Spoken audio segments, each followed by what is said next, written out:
second type of intermolecular force that we'll look at is the dipole-dipole force, or I just call it the dipole force. You don't have to say dipole. And I'm hoping that, again, this is a term that's familiar to you. These dipole forces will always be present between polar covalent molecules, or just a polar molecule in general. Here's the deal. In a polar molecule, we always have one end that's partial positive and one end that's partial negative. So let's pretend this is something like, HCl, hydrogen, chlorine. 1, 2, okay, so here's like a really cute little Lewis structure. Between hydrogen and chlorine, chlorine definitely has a higher electronegativity. It's right next to fluorine. So the electrons in this bond will be drawn toward the chlorine, leaving the chlorine slightly negative and the hydrogen end slightly positive. Now here's the difference between these dipole forces and the previous London force. This is permanent. This lasts forever. Chlorine is always partially negative, and hydrogen would always be partial positive when they're bonded together. This isn't just temporary. In the last situation, those London forces, you had a temporary dipole that occurred just from the random unequal distribution of electrons. Because electrons are always moving. So what if for a moment in time they were not distributed evenly around a nucleus, or between like 2 hydrogen or 2 chlorine atoms? Well, then for that moment in time, you would create this temporary dipole situation.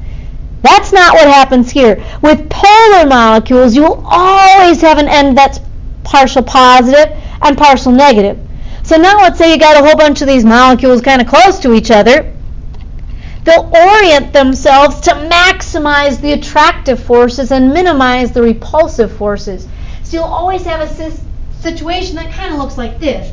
This could be like the chlorine bonded to hydrogen, and this could be a chlorine hydrogen, something like that. Or the chlorine is always the partial negative, and the hydrogen is also always the partial positive. When those molecules get close to each other, there's attraction. This attraction, that's your dipole force. Cool, that's your dipole, your intermolecular force, your attractive force between the molecules. It's a little bit stronger than a London force because it's permanent. It's not that, this only lasts for a split second in time. This lasts forever. So you can kind of see how we try to maximize the attractive force and minimize the repulsion. Because, yeah, there will be repulsion, but that's not favorable. So we try to orient the molecules kind of like they show in this part A, where a hydrogen would always be kind of close to a chlorine. There's attraction there. So again, this is probably going to be like a stronger intermolecular force. Sometimes I think of intermolecular forces as like molecular glue, the attraction between the molecules. So if like a London force is kind of like your Elmer's glue, this is a little stronger. I don't know, maybe this is like your hot glue or your wood glue or something like that. Now, real similar in concept, if this makes sense, this is for polar molecules. This hydrogen bond will also make sense. And I'm really hoping that you've heard the term hydrogen bonds. I'm kind of obsessed with it. If you ever get a question on the AP test about water, anything about like the properties of water, and I don't know, maybe your brain is fried, you're getting close to the end, and you just can't think of anything, start talking about hydrogen bonds, and I guarantee you'll get some kind of credit. Hydrogen bonds are even stronger than dipole forces, but it's really the same concept. It's an attractive force between molecules, and obviously there has to be hydrogen, otherwise they wouldn't call it a hydrogen bond, right? Hydrogen has to be bonded to FO or N. FO-N. So I always remember that hydrogen bonding is fun. Now here's the deal. Hydrogen is small. He only has one electron. That makes him kind of vulnerable. I mean, if hydrogen were to bond with F, O, or N, these are the three most electronegative elements on the entire periodic table. Poor little hydrogen. The F, O, or N will definitely pull on the one little baby electron on hydrogen. It's the same concept as a dipole force, where you've got a polar molecule, like in oxygen, la-di-da. The oxygen always has a higher electronegativity. So in these bonds, the electrons are kind of drawn up toward oxygen. So the oxygen side, I'll put his lone pairs in there too, always be slightly negative, and the hydrogen end will always be slightly positive. It's the exact same concept as a dipole force. When you put these polar molecules close to each other, they'll orient themselves in a way that maximizes any possible attraction. So look at this. I've got a hydrogen, which would be partially positive, oriented kind of close to an oxygen that's partial negative. Right there, that's your hydrogen bonding. That attractive force between the molecules, between the partial positive hydrogen and the partial negative oxygen, end of different molecules. Now here's why it's just a little bit stronger. Because we have the smallest atom with only one electron bonded to the three most electronegative elements on the entire periodic table. So that just makes it a little bit more extreme. So you really only have three options. This could be something like water, where you've got hydrogen bonded to oxygen. You could have hydrogen bonded to nitrogen, or hydrogen bonded to fluorine. That's an F. So those are the three things that I'm looking for when I consider hydrogen bonding. Now I should put this little disclaimer in. I don't like the term hydrogen bonds. A bond is between atoms. Like to me, that's a bond. Now that's going to be a polar, covalent bond. When I think of these intermolecular forces, that's between molecules, not between the atoms. So you have to be a little bit careful if you're explaining hydrogen bonding. It's between molecules. Don't say anything about it being like between the hydrogen and oxygen in a water molecule. No, that's a polar covalent bond. You got to say that it's between the partial negative end of one water molecule and the partial positive end of another water molecule. So make sure that you kind of get that term bond straight. I wish it was called like a hydrogen force. Bond makes me think between the atoms, but this is between molecules. Anyway, same concept as a dipole force, just a little stronger. So check this out. I'm kind of obsessed with this little graph. Hydrogen bonding, again, it really affects tons of properties, especially with water or any kind of like biochemistry. If you go on and take AP Bio, or maybe you've already taken AP Bio, I mean, tons of the properties and like DNA structures. When you unzip the helix of DNA, you're breaking hydrogen bonds. I mean, that's what holds the helix together is hydrogen bonding. I mean, Mr. Davis would love you if you go into AP Bio and you can just talk all day about hydrogen bonding. It affects a lot of properties. I mean, just in general, things like surface tension and boiling point and viscosity, but tons of things in biochem revolve around this concept of hydrogen bonding. Hydrogen being like small and vulnerable, partially positive when bonded to something like FON. Super common elements in biochemistry. This little graph here is a graph of boiling point. And again, I'm obsessed with this. There's so much good stuff in here. And this is the kind of stuff that they're going to ask you for in a free response question. A no calculator question, which might seem like really easy, But you have to be careful at how you explain things and making sure that you completely explain certain concepts they're asking you for. Look at the highest boiling points.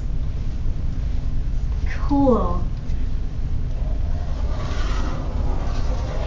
Look at these guys with some of the highest boiling points.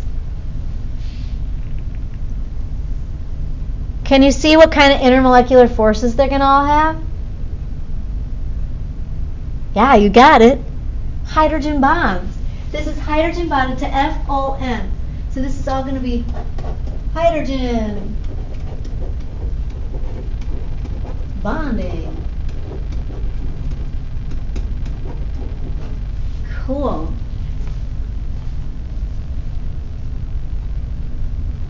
Hydrogen bonding. They have the highest boiling point. Well, again, it's like a really strong intermolecular force. So those particles are going to be pretty close to each other. In the boiling process, I don't want to break the bonds. I just want to break the intermolecular forces. Think about like water molecules. Here's another concept that people get wrong a lot. If you want to boil water, you just want to separate the water molecules. You want to break this. So that now this water molecule, instead of being in the liquid phase, exists in the gas phase. You don't want to break the bonds. If you break this bond here, now you have a chemical reaction where you've got water breaking down into hydrogen and oxygen gases. I don't want to do that in the boiling process.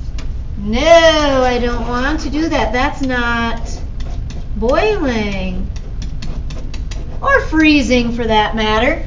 When we do a phase change, we don't want to break the bonds. We just want to separate the molecules. We want to overcome the intermolecular forces. So the stronger those intermolecular forces, the more energy it's going to take to separate the molecules. So that's why of all these molecules on this chart, the highest boiling points come from the molecules that will have hydrogen bonding as their primary intermolecular force. Okay, so now let's look on the opposite end of the spectrum, the lowest. Look at these guys. So we're just going down the carbon group. Carbon, silicon, germanium, and tin. These will all have a real similar Lewis structure.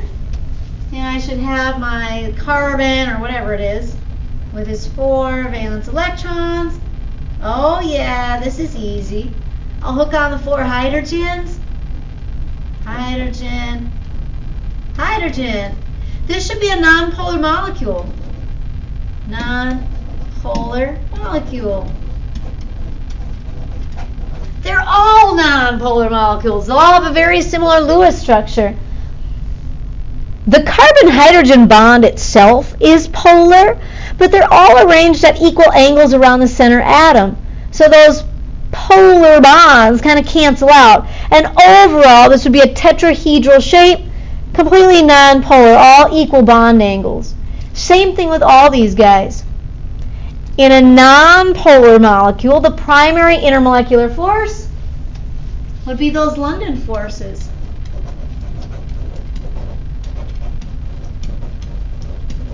Here are my lowest boiling temperatures, and in fact, a lot of these are gases, like CH4 is a gas, methane gas. It doesn't take much energy to boil methane. It naturally exists in the gas phase. With weak intermolecular forces, it doesn't take a lot of energy to start separating the molecules from maybe like the liquid phase to the gas phase. Now here's another comparison that they might have us make. They might say something like, explain the increase in boiling point amongst this group of molecules. So why does CH4 have the lowest boiling point, but then the tin hydride has the highest? Now this is where we talk about electron count. The more electrons in the structure of the molecule,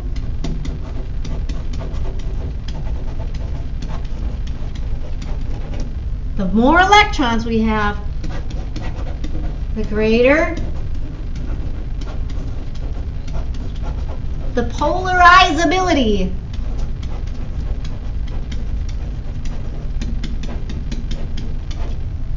Polarizability, meaning an unequal or an uneven distribution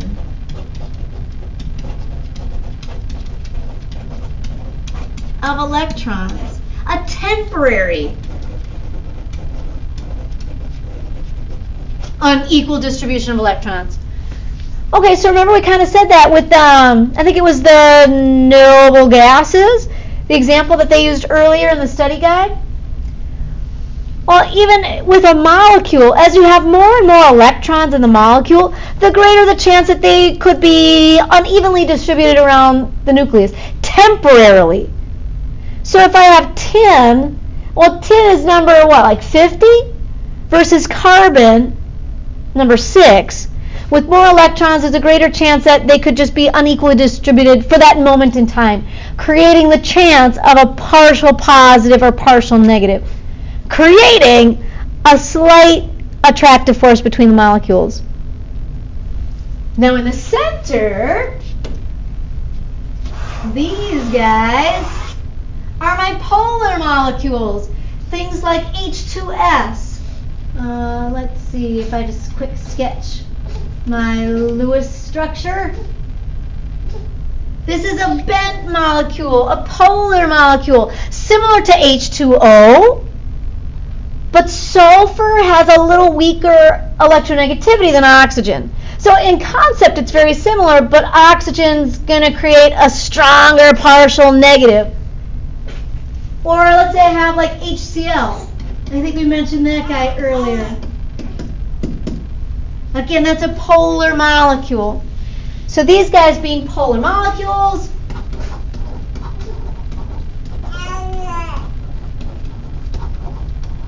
we'll have those London forces, or not London forces, dipole forces. Hello. Dipole forces as their primary intermolecular force. But again, there is a trend. So notice as I go from HCl to HBr to HI, the boiling point increases slightly. Well, for that, then we go to this explanation. The dipole force is the primary intermolecular force between all of these polar molecules. But then if I have to say, well, why does hydrogen iodide have a higher boiling point than hydrogen chloride? We'd say, well, they both have London forces, but iodine's going to have more electrons, causing a greater polarizability. So that's what we had mentioned earlier. There's always this chance of polarized electrons, of London forces. It just might not be the primary intermolecular force. Like in these polar molecules, the primary intermolecular force is the dipole force. But the tiebreaker, if we're trying to describe, in this case, a trend in molecules that all have dipole forces, then we talk about electron count and polarizability.